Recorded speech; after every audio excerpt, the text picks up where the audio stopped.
Hello दोस्तों, राम राम दोस्तों। हाल ही में दो शानदार ट्रेलर्स आए हैं दो फिल्मों के, और दो शानदार डायरेक्टर्स दोनों फिल्मों को डायरेक्ट कर रहे हैं। बेहद टैलेंटेड, बेहद वर्सेटाइल, और जिन्होंने पास्ट में बहुत बढ़िया बढ़िया काम किया है। शानदार एक्टर्स हैं दोनों ही फिल्मों में, और कास्टिंग बहुत ही ज़बरदस्त हुई है। और मुझे ऐसी उम्मीद है कि ये दोनों फिल्में इस साल की दो लेजेंडरी फिल्म बनने जा रही हैं। पहली है टॉम क्रूज की डिगर, और दूसरी है लेजेंडरी सिल्वेस्टर स्टैलोन की लेजेंडरी फिल्म रॉकी की मेकिंग की कहानी आई प्ले रॉकी। बहुत ही खास दो तीन चीज़ें हैं इन दोनों ही ट्रेलर्स के बारे में, वो डिस्कस करेंगे इस वीडियो में। उससे पहले इन दोनों फिल्म्स के डायरेक्टर्स की बात करेंगे और कुछ इंटरेस्टिंग फैक्ट्स बताऊंगा उन दोनों के बारे में, क्योंकि सचमुच में दोनों की लाइफ इंटरेस्टिंग फैक्ट से भरी हुई है। उनकी फिल्मोग्राफी बहुत ही मज़ेदार है। और इस सबसे पहले और इस वीडियो पे लाइक करने, चैनल को सब्सक्राइब करने और वीडियो अच्छा लगने पे लोगों को शेयर करने से पहले आपसे मुझे एक रिक्वेस्ट करनी है। सब्सक्राइबर से रिक्वेस्ट कह लो या सलाह मैं आपसे लेनी चाह रहा हूँ। बहुत लोग मैसेज करते हैं, कमेंट करते हैं कि भाई ओल्ड क्लासिक मूवीज़ जो भी हैं, बॉलीवुड की, हॉलीवुड की, जो भी इंडियन सिनेमा हमारा जो भी अलग अलग लैंग्वेजेस का है, बाहर की भी, उनका रिव्यू करूं, चाहे वो पुरानी है जो भी है। मैंने उसे रीडिज़ाइन करके एक सीरीज़ बनाने का सोचा है, जिसमें हम डायरेक्टर्स को लेकर के बात करेंगे। जैसे एक डायरेक्टर उठा लिया, फॉर एग्जांपल राजकुमार संतोषी हम उठा लेते हैं, तो उनकी कुछ लेजेंडरी फिल्में उनकी बात करेंगे। उसके बाद कोई और, जैसे राकेश ओम प्रकाश मेहरा उठा लिया, तो भाई उसकी बात करेंगे, किस तरीके की फिल्में वो बंदा बनाता है। कश्यप उठा सकते हैं। साउथ की अगर मैं बात करूं तो लोकेश कनगराज मुझे बहुत पसंद है, उन पे तो जरूर एक वीडियो बनाऊंगा। शंकर, और भी साउथ के कई अच्छे डायरेक्टर्स हैं। लेजेंडरी पुराने डायरेक्टर्स की बात करूं तो गुरुदत्त जैसे मैं कुछ लोग उठा सकता हूं, जिनके मैंने फिल्में देखी हुई हैं। मैंने भी सारे डायरेक्टर्स हर कोई फिल्में नहीं देखी हुई हैं, तो जो जो मैंने देखी हैं उनके बारे में बात कर सकते हैं। उनकी टॉप फिल्में, या टॉप तो ऐसे कुछ होती नहीं है, कि ऐसा कह सकते हैं कि ऐसी 3 फिल्में जो इस पर्टिकुलर डायरेक्टर की मस्ट वॉच हैं, आप बिल्कुल भी मिस ना करें। वो चुन करके उस डायरेक्टर के बारे में, उसकी फिल्म मेकिंग किस तरीके की है, उसको लेकर के क्या वीडियो बनाई जा सकती है। देसी विदेशी दोनों तरह के डायरेक्टर, मतलब जितने मैंने देखे हैं, विदेशी भी, हर डायरेक्टर मैंने नहीं देखा। तो ये आइडिया कैसा है, इसके बारे में मैं आपसे सलाह चाहूँगा, आप मुझे कमेंट करके बताएं। और अगर आपको ये आइडिया अच्छा लगा है तो आप मुझे कमेंट में भी बता सकते हैं कि पहला कौन डायरेक्टर उठाया जाए। मैं ये सीरीज़ को इसी तरह कंटिन्यू कर रहा हूँ कि जो भी टॉप कमेंट होगा या टॉप लाइट कमेंट होगा, सबसे ज़्यादा कमेंट करेंगे किसी डायरेक्टर को लेकर लोग, उसी से शुरुआत करूंगा और फिर उसी तरह सीरीज आगे बढ़ाएंगे। तो इस बारे में बताइएगा मुझे कमेंट्स में। और अगर ये वाली वीडियो पसंद आए तो इसे लाइक जरूर करें और शेयर करें अपने दोस्तों के साथ, क्योंकि ये दो फिल्में बहुत ही मजेदार हैं। इसके बारे में आगे बात शुरू करते हैं। तो पहली फिल्म है डिगर, टॉम क्रूज की फिल्म है, और इससे पहले उनके डायरेक्टर की बात करते हैं। डायरेक्टर मैक्सिकन है, जिनका नाम है एलेजेंड्रो गोंजाल्वेस, जिस भी तरीके से ये प्रोनाउंस होता है भाई देख लेना। डार्क कॉमेडी, ब्लैक कॉमेडी बनाने के लिए बंदा फेमस है। दो शानदार काम इनके आपने जरूर देखे होंगे। 2014 में इनकी एक फिल्म आई थी बर्डमैन, और 2015 में आई थी द रेवेनेंट। बर्डमैन एक डार्क कॉमेडी, ब्लैक कॉमेडी, कुछ भी आप उसको कह सकते हैं, वैसी फिल्म थी। एक फेल्ड या बूढ़े हो चुके या बुढ़ापे की तरफ बढ़ रहे एक एक्टर को लेकर के फिल्म थी, जिसने अपनी जवानी में एक बहुत तगड़ा रोल कर दिया था, और फिर लोग उसी तरीके का रोल या वैसा सा कुछ उससे एक्सपेक्ट कर रहे हैं। लोगों की एक्सपेक्टेशंस बहुत बढ़ गई हैं, लेकिन अब वो बूढ़ा भी हो रहा है और काइंड ऑफ कम बैक करने का ट्राई कर रहा है। अपने आप को ढूंढ रहा है, अपना बुढ़ापा, उसका इनर सेल्फ किस तरीके से उससे बात करता है। और फिल्म की खासियत ये भी थी कि ये वन टेक के नाम से फेमस हुई थी, कि भाई वन टेक है पूरी फिल्म, जबकि ऐसा नहीं था, बीच बीच में कट्स लगे थे, बट वो बहुत सुंदरता से छुपाए गए थे। बस इस बात को लेकर के फिल्म फेमस हो गई थी कि भाई एक टेक में पूरी शूट की है, लेकिन फिल्म एडिट हुई थी, अच्छे खासे कट्स थे, लेकिन बहुत बढ़िया, very well made film. Best film का, बेस्ट डायरेक्टर का ऑस्कर मिला था उस समय पे इस फिल्म को। अगर आपने नहीं देखी है तो जरूर देखें बर्डमैन, वैसे अधिकतर लोगों ने देखी होगी, ऐसा मैं एक्सपेक्ट कर रहा हूं। दूसरी फिल्म इसी डायरेक्टर की द रेवेनेंट, जो कि जर्नी थी एक सैनिक की, एक सिपाही की, जो अपने क्रू से बिछड़ जाता है, पीछे छूट जाता है। उसका एक साथी है जो उसे धोखा दे करके चला जाता है, और उस पर एक भालू हमला करता है, और वो घायल होने के बाद भी कैसे सर्वाइव करता है उस कंडीशन में, यही पूरी कहानी थी। इसके लिए भी लियोनार्डो डिकैप्रियो को फाइनली ऑस्कर मिल गया था, बहुत जद्दोजहद के बाद। और रेवेनेंट के आइकॉनिक सीन जो भालू वाले हैं, फाइट सीन्स है, वो तो आपने देखे ही होंगे, और मैं होप करता हूं कि रेवेनेंट भी लोगों ने देखी होगी। अगर नहीं देखी है, ये फिल्म भी जरूर जा करके देखें। ये तो हुई भाई डायरेक्टर की और उसके लेजेंडरी काम की बात। अब बात करते हैं इस फिल्म की और इसके ट्रेलर की, डिगर। ये फिल्म भी डार्क कॉमेडी है, और बड़े ही सेंसिटिव, मतलब सेंसिटिव कहूं या मजेदार कहूं, उस मुद्दे पे ये बनी है। किस पर? मुद्दा आपको ट्रेलर खोलते ही पता लग जाता है, लेकिन उससे पहले ट्रेलर खोलते ही आपको दिखता है टॉम क्रूज का ये लुक। भाई बहुत ही शानदार मेकअप। टॉम क्रूज की बढ़िया बात है ना, बंदा रिस्क लेने से नहीं डरता। ठीक है, वो मिशन इम्पॉसिबल चल रही है उसकी, वो सीरीज उसी तरीके की है, लोग कह सकते हैं कि उसमें मोनोटोनस लगता है। हालांकि मैंने मिशन इम्पॉसिबल शायद कोई पिक्चर नहीं देखी है यार, मैंने मिशन इम्पॉसिबल और जेम्स बॉन्ड ये सीरीज बिल्कुल नहीं देखी है कभी। कुछ ऐसी सीरीज है ना जो आपकी छूटी हुई होती हैं, जैसे स्टार वॉर्स है, वो भी मैंने आज तक नहीं देखी। लेकिन मुझे पता है उस बंदे की मेहनत दिखती है मिशन इम्पॉसिबल में भी। 50 की उम्र में, 60 की उम्र में बिल्डिंग चढ़ जाता है भाई, एक पागलपन है उस आदमी में।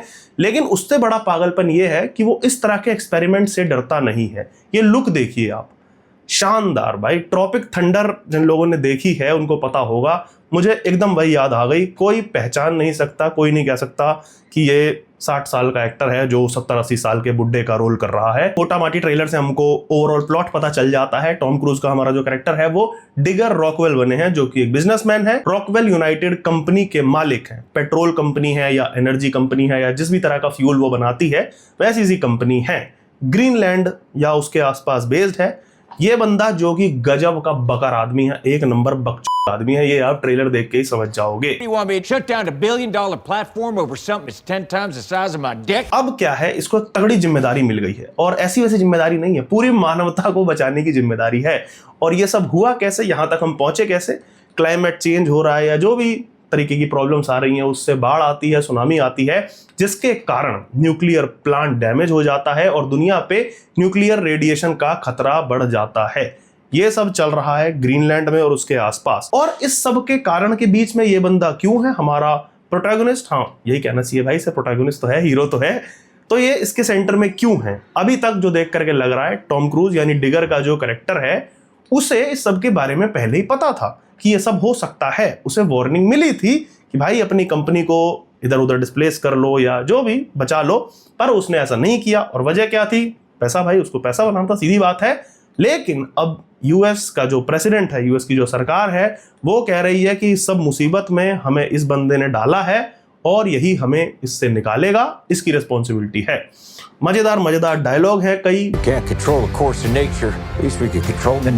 जी हाँ, तो क्या हुआ जो हम नेचर को कंट्रोल नहीं कर सकते, हम नैरेटिव तो कंट्रोल कर ही सकते हैं। और मैं इसी चीज को लेकर के सबसे एक्साइटेड हूं इस फिल्म की कि भाई डार्क कॉमेडी है, भर के इसमें पॉलिटिकल ह्यूमर होने वाला है, सोशल ह्यूमर होने वाला है, लेफ्ट राइट की डिबेट होगी, कैपिटलिज्म कम्युनिज्म की डिबेट होगी, जोक्स होंगे, नेचर वर्सेस ह्यूमंस होगा।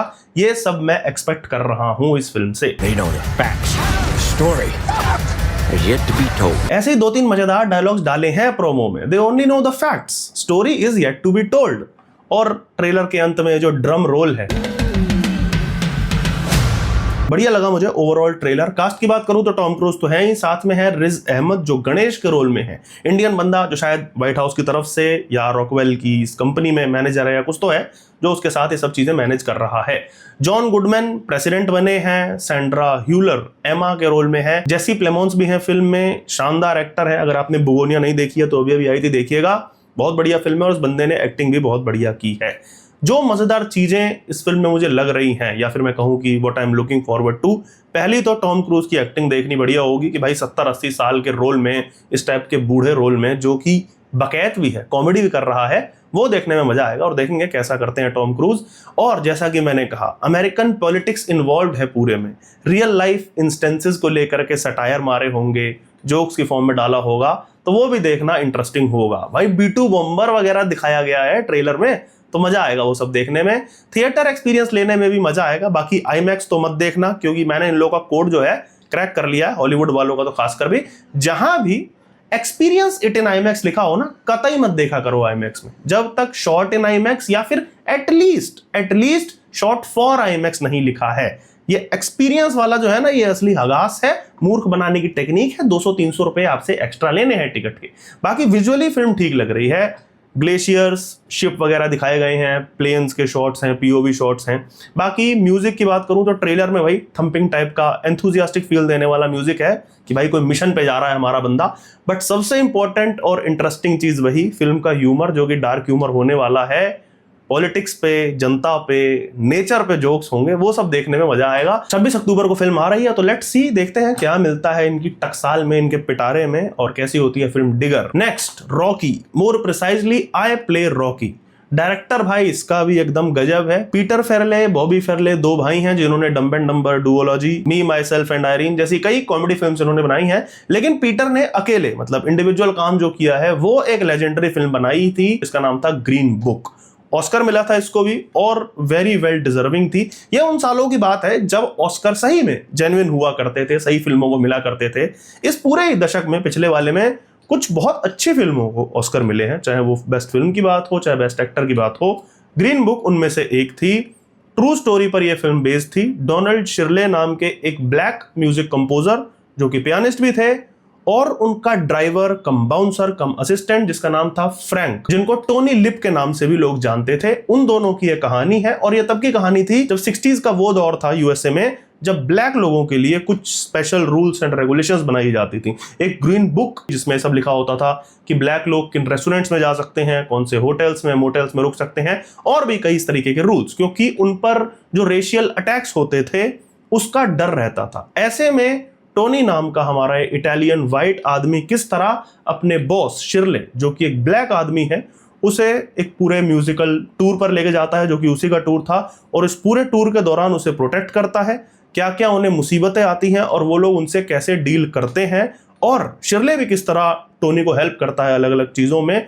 इसके बारे में खूबसूरत जर्नी है। यदि आपने फिल्म नहीं देखी है तो जरूर देखिएगा, मस्ट वॉच है। ग्रीन बुक 2018 में आई थी। सेम डायरेक्टर पीटर जो एक और ट्रू स्टोरी हमारे सामने ला रहे हैं, यह भी एक रियल स्टोरी पर बेस्ड फिल्म है, आई प्ले रॉकी। नाम से ही पता लग जाएगा, सिल्वेस्टर स्टैलोन की लाइफ की जर्नी, या लाइफ की जर्नी ना कहें तो उनकी पहली प्रॉपर लीड रोल में जो उन्हें फिल्म मिली थी, जो कि प्रॉपरली क्रेडिटेड थी, और फिर वो फिल्म क्या लेजेंड बन गई हो तो हम जानते ही हैं। रॉकी फिल्म का नाम था। वो फिल्म उन्हें कैसे मिली और उसके पीछे का स्ट्रगल क्या था, उसके लिए वो किस तरीके की मेहनत करते हैं, फिल्म बनाने के समय जो उनकी जर्नी रही, इस पूरे पर यह फिल्म बेस्ड है। ट्रेलर की शुरुआत होती है और इसमें भी आपको दिखती है शानदार कास्टिंग। भाई मजा आ गया देख करके। भाई शक्ल देखो बंदे की, बंदे को देखकर ही लग रहा है कि ये पैदा ही हुआ था सिल्वेस्टर स्टैलोन प्ले करने के लिए। और मतलब शक्ल और पर्सनैलिटी तो छोड़ो, आवाज।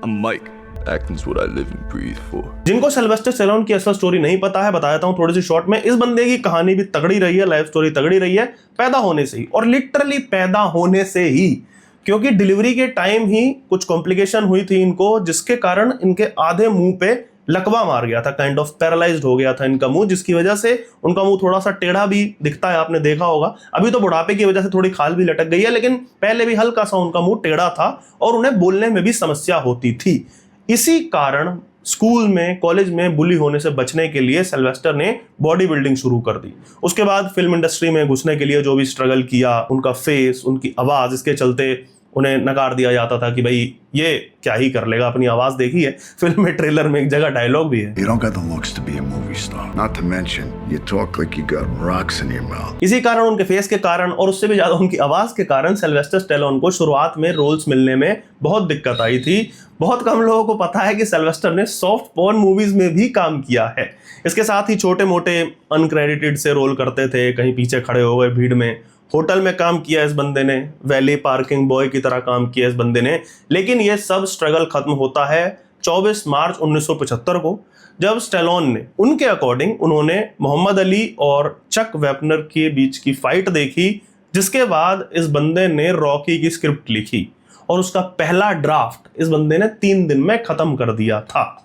उस स्क्रिप्ट को फिर बेचने निकले अलग अलग प्रोड्यूसर्स के पास, लेकिन उनकी वह शर्त ये थी कि भाई फिल्म के लीड रोल में मैं ही काम करूंगा, रॉकी का पात्र मैं ही निभाऊंगा। I play Rocky.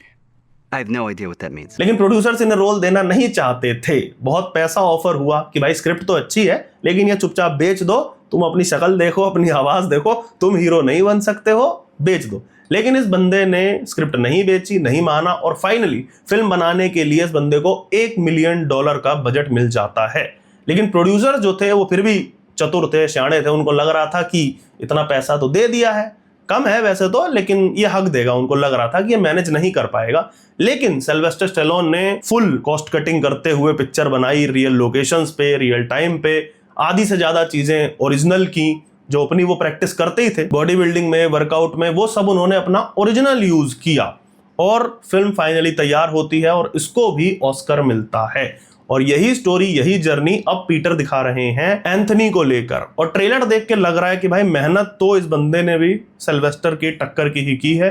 कुछ फ्रेम्स बहुत ही शानदार लग रहे हैं, मतलब डिट्टो रॉकी वाली वाइब दे रहे हैं। कुछ मैं स्क्रीन पे यहाँ पे लगा दूंगा, आप कंफ्यूज हो जाओगे देख के कि कौन सा असली सिल्वेस्टर है और कौन उन्हें प्ले कर रहा है। एना सोफिया रॉब बनी है साशा, जो कि सिल्वेस्टर की पहली पत्नी थी। मैट डिलन, इन्होंने उनके पिता का रोल किया है फिल्म में क्या चीजें इसमें स्पेशल होंगी, और या फिर मैं कह दूं उसी तरह की the ones I am looking forward to.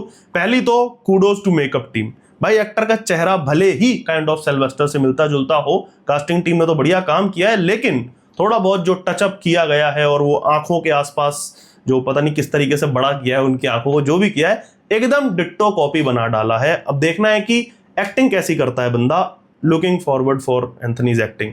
दूसरी चीज, ट्रेलर में म्यूजिक जो आइकॉनिक थीम है रॉकी का,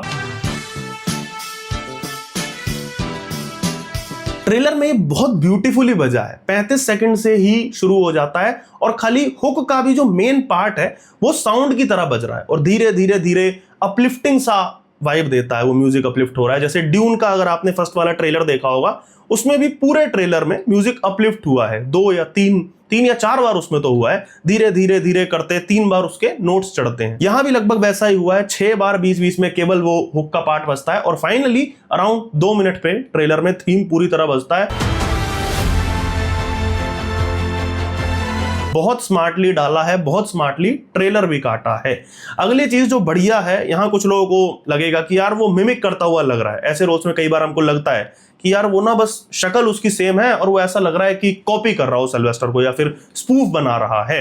ये ट्रेलर देख के मुझे याद आई बोहेमियन रैप्सडी की, जो कि फ्रेडी मर्करी की बायोपिक थी।